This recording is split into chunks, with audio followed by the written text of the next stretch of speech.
सुरसरी के तीर पर ठाकुर खड़ा हो रहे हैं। पहले कौन? पहले सीता जी उतरी, इसके बाद राम लक्ष्मण जी, अंत में केवट उतरी दंडवत कीना। प्रभु ही सब कुछ यही नहीं कछु दी, यही की सिय जान निहारी, मणि मुदरी मनोदित उतारी। राम जी के पास कुछ नहीं है, संजोग से संकोच कर रहे हैं।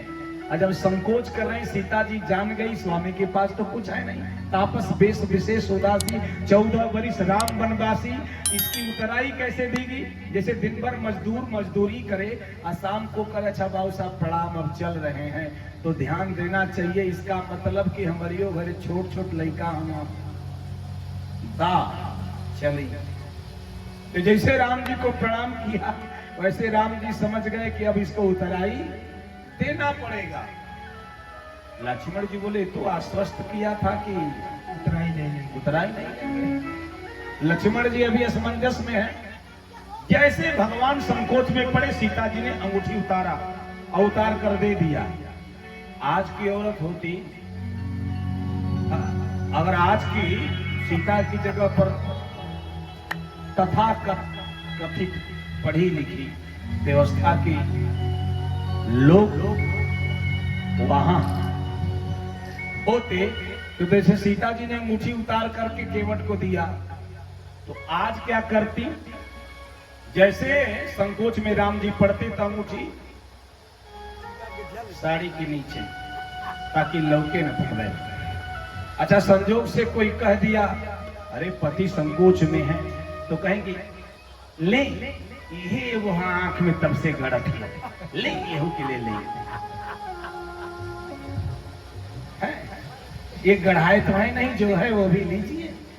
लेकिन बारे सीता जी आदर्श, पिय ही की सिय जान निहारी, मणि मुदरी मन मुदित उतारी। प्रसन्नता से उतार कर दे दिया। कि केवट देख रहे हैं, केवट की उम्र सामान्य नहीं है, बुजुर्ग हैं। केवट जी देखे कि वाह, ये हमारे घर की बहू अब अपना गहना उतार कर हमको देगी तो हम उतराई देंगे। अरे हम नमक रोटी खा लेंगे, लेकिन इतने बेशर्म नहीं है कि बहू का गहना लेकर के उतराई देंगे। ये भारत की व्यवस्था है। मैं रावण को दलित मानता हूं केवट जी के सामने, क्योंकि सब था फिर भी धन का भूखा था, और केवट के पास कुछ नहीं था, फिर भी कहा कि सरकार अब कछुनाथ न चाहिए मोरे दीन दयाल अनुग्रह तोरे। गरीबी का 1 रुपए का दान अमीरी के 1 करोड़ के दान से ऊंचा है। परिस्थितियां 1 रुपए देने की नहीं है, फिर भी जिसने दे दिया वो आपके 1 करोड़ से ऊंचाई पर उसका है हिसाब किताब, समझना चाहिए। राम जी ने केवट को देख करके अश्रुपूरित नेत्रों से उसे भक्ति प्रदान कर दिया। भक्ति प्रदान किया, आगे बढ़े। चित्रकूट में रहे कुछ दिनों तक। भगवान ने 99 लीला संपादित किया। आदरणीय आचार्य जी जानते हैं, 99 लीला संपादित किया था चित्रकूट में भगवान ने।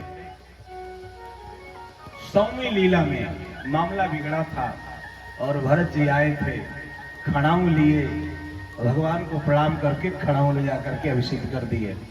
फिर वहां से रामचंद्र जी चले गए पंचवटी में। पंचवटी पर जाकर के सबसे पहले गिरिराज जटायु से भेंट हुई। महर्षि सरभंग के आश्रम पर, सुतीक्षण के आश्रम पर गए।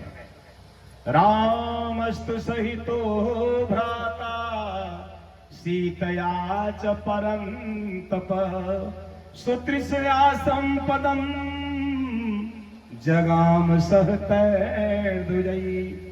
रामोऽहम् अस्मि भगवन् भवन्तं दृष्टुमागतः तन्मा भवद् धर्मज्ञ महर्षि सत्य विक्रम। महर्षि मैं राम आपको प्रणाम करता हूँ। सारी बातें भक्ति की हुई। अगस्त जी से मिले, अगस्त जी ने कुछ मंत्र दिया, बाण दिया, और कहां पहुंचे पंचवटी भगवान, पंचवटी में विराजमान है। आज जब पंचवटी में भगवान रहने लगे, कुछ समय तक लीला का क्रम चला। सूर्पणखा आती है, सूर्पणखा का भगवान ने नाक और कान कटवाकर लक्ष्मण से पोष्ट कर दिया। खरदूषण आए, वध हुआ। सूर्पणखा लंका गई, रावण को उत्कोसी और रावण का उद्वेग जगा, और रावण आता है, सीता जी का हरण करता है। और सीता जी का हरण करके जैसे चलता है, माया मृग के पीछे राम जी, और राम जी माया मृग का उद्धार करते हैं जो मारीच के रूप में है। इधर रावण सीता जी का हरण करता है। और जैसे सीता जी का हरण करके रावण ने रथ पे बिठाया, गोस्वामी तुलसीदास जी लिखते हैं, सीता जी विलाप कर रही हैं। अब विलाप करते हुए जा रही हैं। वाल्मीकि ने लिखा, हाँ लक्ष्मण महाबाहो गुरु चित प्रसाद कर, हिरणमाणा न जान से रक्षसा काम रूपिया, जीवितम सुखमर्थम च धर्म हेतु परित्यजन, हिरणमाणा अधर्मेणा मम राघवन पश्यसि। इसी को बाबा तुलसी लिखते हैं, हाँ लक्ष्मण तुम्हारे नहीं भरोसा, हाँ लक्ष्मण तुम्हारे नहीं भरोसा, सो फल पायऊं कीने भरोसा, सो फल पायऊं कीने भरोसा, दिगंत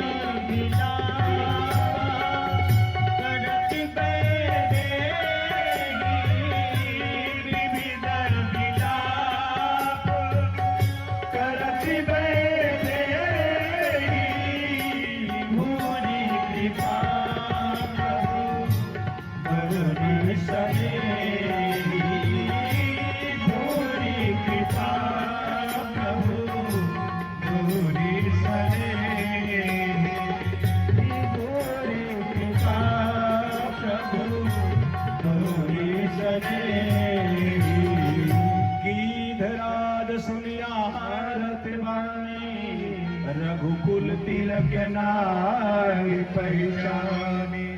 गीधराज जटायु दशरथ जी के मित्र हैं। जैसे कान में उनके सीता जी के विलाप की आवाज गई, वैसे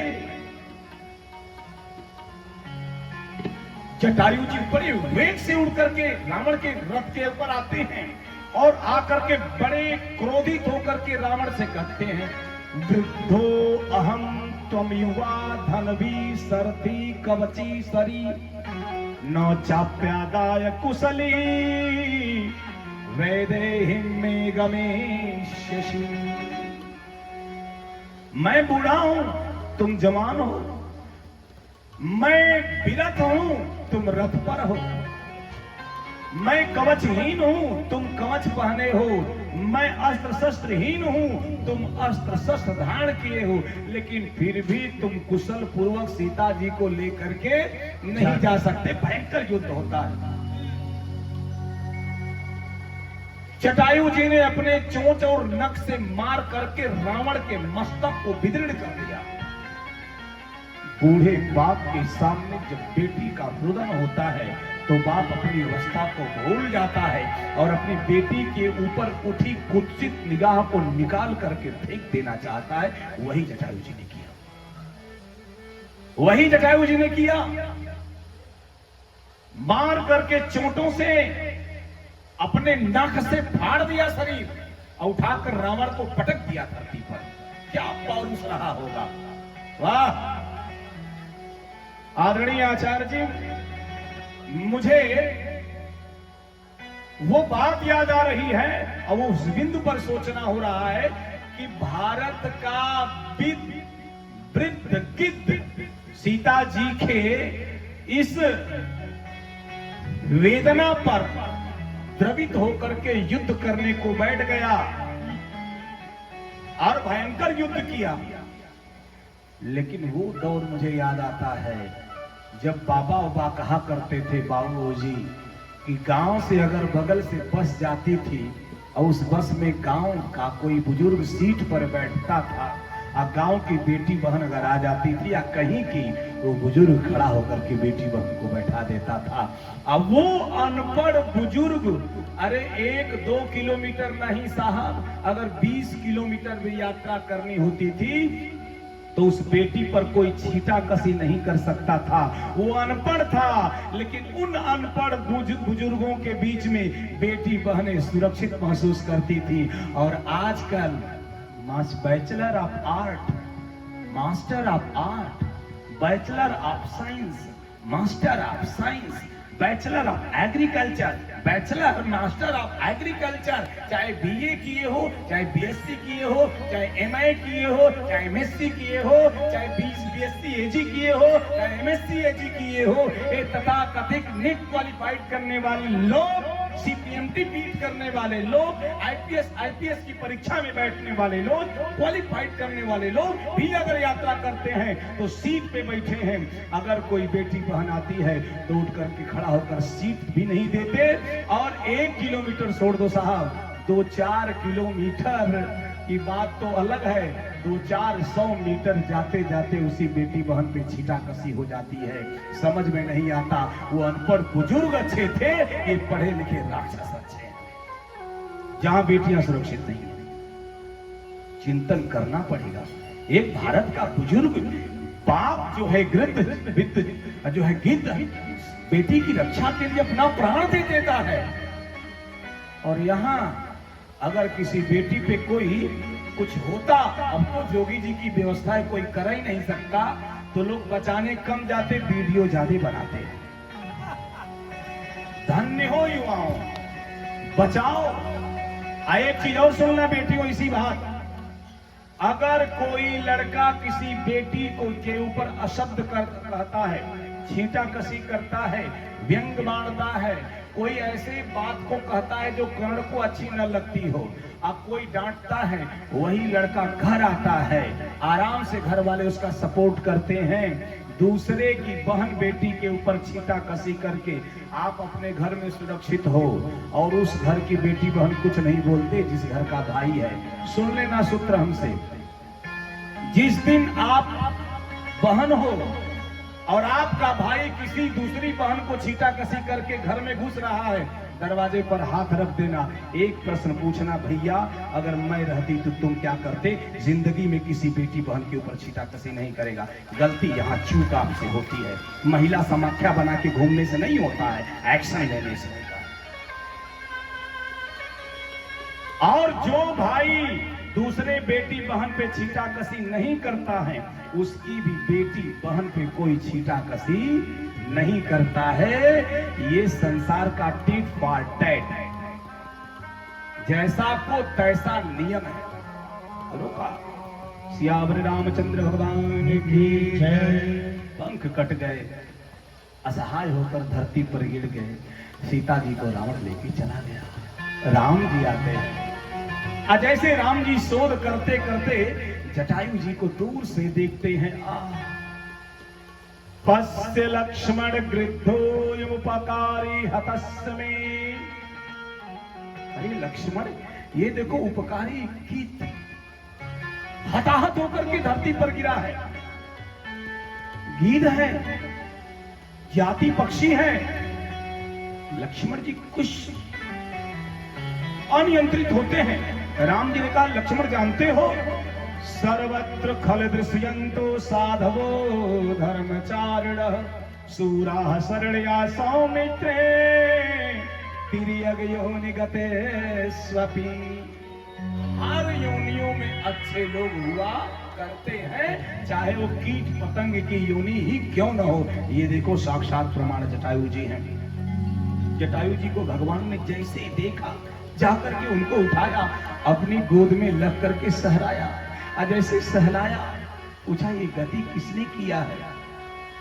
रोते हुए जटायु जी बोले, नाथ दसानन जगत की नाथ दसानन जगत की तेरी भर जनक सुता हर ली तेरी भर जनक सुता हर ली लेकर सीना बिसी गयों गोसाई लेकर सीना बिसी गयों गोसाई बिन भक्ति आरती तुरंत की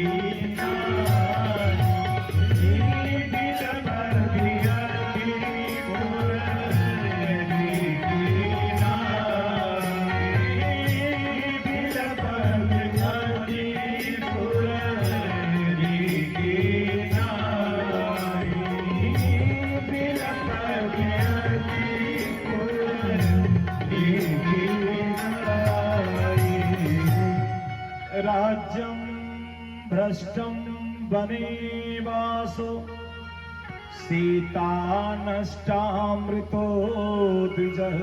अब ध्यान दीजिएगा, जटायु जी को वाल्मीकि जी द्विज कह रहे हैं। द्विज आचार्य जी समर्पित है। जटायु जी को वाल्मीकि जी राम जी के मुख से द्विज कहला रहे हैं। मेरा राज्य चला गया, मेरे पिताजी का मरण हुआ, मेरी मां से मेरा वियोग हुआ, सीता जी का हरण हुआ, मृतो द्विजः, ये द्विज इनका भी मरण हो गया। ईदृशीयम ममार लक्ष्मी दहे दपहि पावक, ये मेरा ऐसा दुर्भाग्य है जो आग को भी जला करके राख कर सकता है। राम, जब ये द्विज मर गए, द्विज ब्राह्मण, जटायु को ब्राह्मण, यानी आप अपने कर्म से आप किसी वर्ण में पैदा हो, लेकिन अगर आपका कर्म अच्छा है तो आप वही हो जाते हैं। जैसे ब्राह्मण क्या, जिसके जीवन की पूरी खोज ज्ञान की है, वो ब्राह्मण है। आप सुने होंगे ब्राह्मण लोग पैसे को कौड़ी कहते हैं। क्यों आचार्य जी? यानी पैसे का कोई महत्व उनके जीवन में नहीं है। अगर पैसा मिलेगा तो यज्ञ करेंगे, शास्त्र खरीद लेंगे, वेद ध्यान करवाने लगेंगे। तो जिसके जीवन की पूरी ऊर्जा ज्ञान की है वो ब्राह्मण है, और जिसके जीवन की पूरी ऊर्जा शक्ति इकट्ठा करना है वो कोई भी हो, क्षत्रिय है। और जिसके जीवन की पूरी ऊर्जा व्यवसाय है वो वैश्य है, और जिसके जीवन की पूरी ऊर्जा सेवा है वो शूद्र। जितने अधिकारी या जितने एम्प्लॉई हैं वो सब शूद्र हैं। शूद्र माने सेवा, सेवा सेवा उसको कहते हैं। और शूद्र की व्याख्या में एक जगह और कहा गया, शूद्र किसको कहते हैं?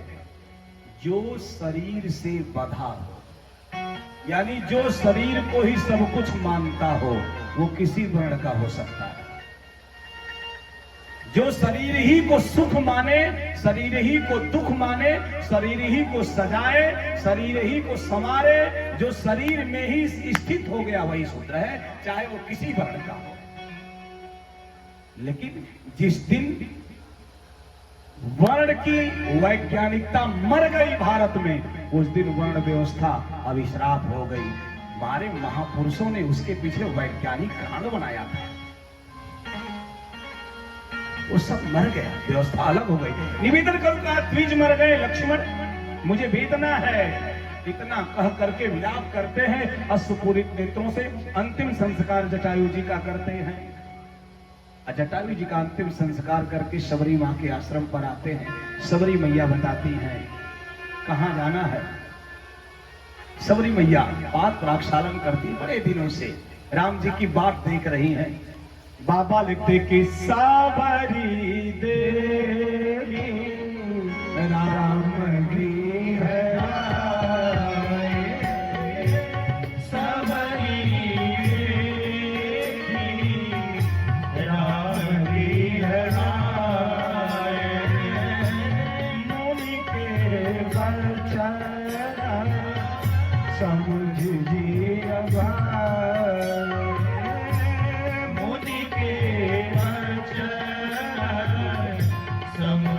जी अभागे, मुनि के वचन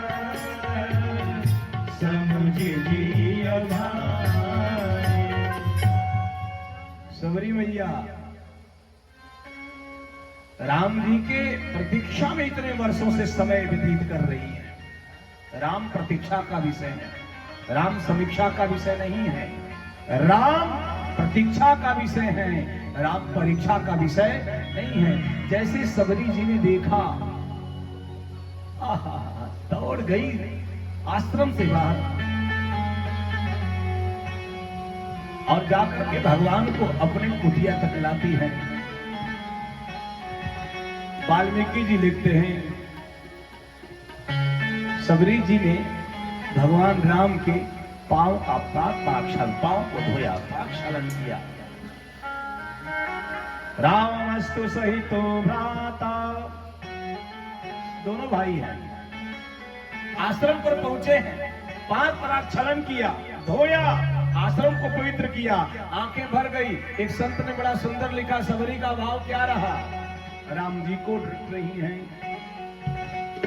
रामा रामा रटते रटते बीती रे उमरिया, रामा रामा रटते रटते बीती रे उमरिया, रामा रामा रटते रटते बीती रे उमरिया, रामा रामा रटते रटते बीती रे उमरिया, रघुकुल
राम का आगमन हुआ। तौ तु दृष्ट्वा तदा सिद्धा समुत्थाय कृताञ्जलिः पादौ जग्राह रामस्य लक्ष्मणस्य च धीमतः। पाद प्रक्षालन किया, कुटिया मिठाई ढेर सारा, अपने जो फल लेकर, कुछ लोग कहते जूठा फल सबरी ने नहीं खिलाया है। सबरी वृक्षों के पास गई, फल तोड़ी, खाई। अगर उस वृक्ष का फल मीठा था तो उस फलों को तोड़ करके जो अपने झबरी कहते हैं मध्य प्रदेश में डाली में तो जो झबरिया होती है उस डाली में उसको रखा, जूठा नहीं, पहले खाया उस पेड़ को या वृक्ष को, खट्टा फेंक दिया, नहीं तोड़ा, जो मीठा रहा उसको तोड़ करके रख दिया। ये प्रक्रिया सबरी मैया की रही। भगवान ने दर्शन दिया, नवधा भक्ति बताया। सबरी से पूछा, मैया सीता जानती हो? सीता कौन? शक्ति। सीता कौन? भक्ति। सीता शांति समाहिता आत्मा रामो। एक बात बताओ, बैठे हुए श्रोता भगवान, सीता ही लक्ष्मी है, सीता ही भक्ति है, सीता ही शक्ति है, ये सब सीता हैं। और दुनिया में हर कोई सीता को खोज रहा है। जिसको भक्ति चाहिए वो भी सीता खोज रहा है, जिसको शक्ति चाहिए वो भी सीता खोज रहा है, जिसको लक्ष्मी चाहिए वो भी लक्ष्मी नारायण सीता को खोज रहा है। हर कोई सीता ही खोज रहा है। राम जी भी सीता जी को खोज रहे हैं। कहां मिलेगी भक्ता हो आप बताओ? सीता शांति है, कहां मिलेंगी? सबरी जी ने कहा, पंपा सरहि जाहु रघुराई, कहो ये सुग्रीव मिताई। पंपा सरोवर पे सुग्रीव से मित्रता होगी। सबरी ने एक बार नहीं कहा कि पंपा सरहि जाहु रघुराई, कहो ये बाली मिताई। बाली का नाम नहीं लिया, सुग्रीव का, क्योंकि जो अच्छा होता है उसको अगल बगल के लोग जानते हैं कौन अच्छा और कौन बुरा। बाली का नाम माता ने नहीं लिया, सुग्रीव का लिया। योगाग्नि के से शरीर को त्यागा, भगवान ने अंतिम संस्कार कर दिया। देखा योगाग्नि के द्वारा सामने अपनी गति दे दी और वहां से सीधे पंपा सरोवर पर पहुंच रहे हैं। ऊपर हनुमान जी महाराज देखते हैं सुग्रीव की आंखों से कोई दो वीर आ रहे हैं। सुग्रीव ने कहा, जाओ हनुमान पता लगा के आओ। हनुमान जी विप्र का रूप बना करके आते हैं, विशेष प्रज्ञा लेकर के आते हैं। राम जी से संभाषण करते हैं और जब कुछ देर संभाषण होता है, राम जी ने लक्ष्मण से कहा, न ऋग्वेदे विनयस्य न यजुर्वेद धारणः न सामवेद विदुषः सक्कवेवं विभाषितुं नूनं व्याकरणं कृत्तमेनं बहुधा श्रुतं बहुव्याहरतानेन न किंचित् अपसप्तितम्। इसलिए व्याकरण का अध्ययन किया है। राम जी के सामने हनुमान जी अपनी पूरी व्यवस्था बताते हैं। इसके बाद बैठा करके सुग्रीव से मित्रता कराते हैं। सीता के शोध की बात आती है, बाली का वध होता है, सुग्रीव को राजा बनाते हैं, अंगद को युवराज बनाते हैं। समाज शैली में कथा आगे बढ़ाते हैं। हनुमान जी को लंका भेजते हैं। हनुमान जी लंका पहुंचते हैं। कितना मिनट लगा? और सच में अगर हमसे सुनना है हनुमान जी का चरित्र तो कम से कम 15 दिन तो लगा ही जाएगा। अरण्यकांड से लेकर के सुंदरकांड तक जाने में 15 दिन की कथा कहूंगा तो कंप्लीट अरण्यकांड और सुंदरकांड और किष्किंधाकांड होगा, लेकिन 5 मिनट में भी नहीं। हनुमान जी लंका और विभीषण से मिलते हैं। विभीषण से एक शर्त आती है। विभीषण ने कहा, आप लंका आए हो किसके लिए? कहा, मैया सीता के शोध के लिए। ये विभीषण एक बात कहूं, कहा क्या? कहा, आप मेरी मां से मिला दो, हम एग्रीमेंट करते हैं, तुमको हम पिताजी से मिला देंगे। एग्रीमेंट साइन हुआ। बातें बड़ी लंबी हैं, धारणा नहीं है हमें। कहा एग्रीमेंट कर देते हैं, तुम मेरी मां से मिला दो, मैं तुम्हें किससे मिलाऊंगा? पिताजी से। अरे हनुमान जी महाराज, आप ये क्या कर रहे हो? आपको समंदर के किनारे संपाति ने बताया था जो नांगई सज्जोजन सागर करई सो राम काज मति आगर।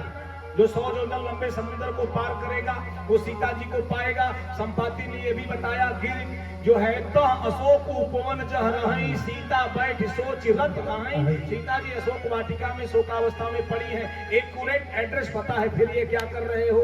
मंदिर मंदिर प्रतिदिन शोधा। हनुमान जी ने कहा मैं लंका में सिर्फ सीता ढूंढने नहीं आया, तो और क्या करने आए हो? हनुमान जी ने कहा मैं लंका में संत विभीषण को भी ढूंढने आया। क्यों? राम जी ने कहा सीता को ढूंढना, विभीषण जी को क्यों ढूंढ रहे हो? कहा इसलिए कि जब तक लंका में विभीषण रहेंगे तब तक रावण का कोई बाल बाका नहीं कर सकता। बोले क्यों? बोले विभीषण संत हैं, रावण के सामने भीषण समस्या तब आएगी जब विभीषण रावण से अलग हो जाएंगे। तो मैं इनको अलग, बोले अरे भाई भाई को अलग करना अच्छी बात है। कहा सुनो, अब बैठे बड़गो बसवारी क्षेत्र के लोगों सुन लेना एक बात। त्रेता के 3 भाई हैं, रावण कुंभकर्ण विभीषण, 3 और तीनों एक साथ बैठ करके भजन कर रहे हैं। आप बोलोगे रितेश बाबा कहां है? बाबा लिखते किन विविध तप तीनों भाई, अब परम उग्र सोई बरन जाए। त्रेता के राक्षस भाई एक साथ बैठ करके भजन कर सकते हैं, अब कलयुग के साक्षर भाई एक साथ बैठकर भोजन नहीं कर सकते हैं।